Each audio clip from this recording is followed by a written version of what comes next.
Hi, I'm Aiman. Welcome back to another video in our series of converting our patio to a 3-season sunroom. And as you can see behind me, we've made a ton of progress. So I'll say right now that we're not going to be doing a lot of how-to videos from now on because we're kind of rushing to get this whole room done before my sister Kakat's wedding. And so from our last video, you can see that me and my dad have done quite a bit to change the room up. First off, the most noticeable difference is that a lot of the walls have drywall on them, and they're all mudded up to hide a lot of the seams.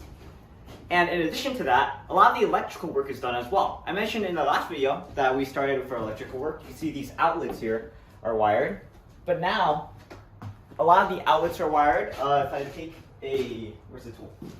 I take this tool right here and plug it into one of the outlets.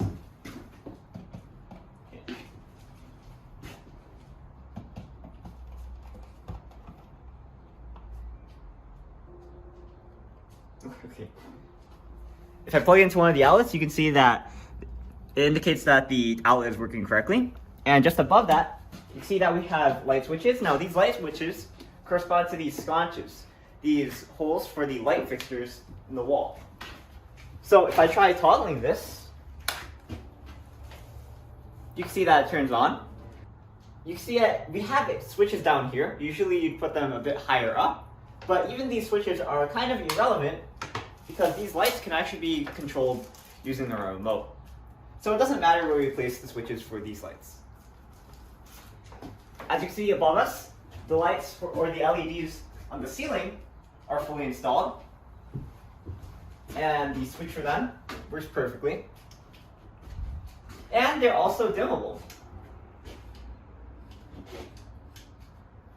Alright, so with the LEDs explained, that's pretty much everything that we have from the last video that I want to talk about. Talking about some new stuff, right behind me is probably the most noticeable change. The back wall here that connects to our house is installed. Unfortunately, we didn't do a video showing you what the frame looked like, but we do have some pictures of it. Very simple. We use 2x3s and just set them up like a frame, put it up against the wall, and then secured it.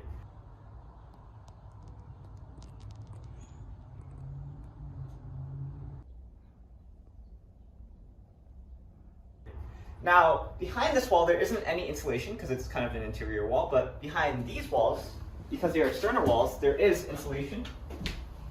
Just like this plexiglass right here, or this fiberglass right here.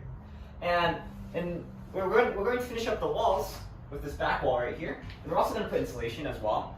And another thing that we have to keep in mind is we also have to put an external outlet. By code, they require an external outlet, so we're probably going to put an external outlet which means that's facing the outside on this wall. And another thing that we're going to do is we're also going to install AC on this wall. So we want to use this wall to take pictures for Kakat's wedding. So originally we were going to put the AC on the bottom, but then we realized that if people were standing in front of it, then the AC would blow up from behind them and it would make the photo look weird. So we're going to place the AC in this top left corner. So even though it might still be in the photo, it'll be a bit out of the way and also won't be blowing on anyone. And that's going to be very tricky. The AC is going to be very heavy, so I'm going to help my dad by getting on a table and we're going to install it.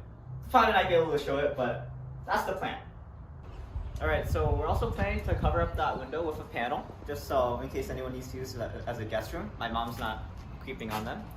We have an outlet at the top left there, at that top corner. Where we're going to install a fan here for additional HVAC, and we're also going to connect that outlet to a security camera. Now, on the exterior, we also have this light being installed.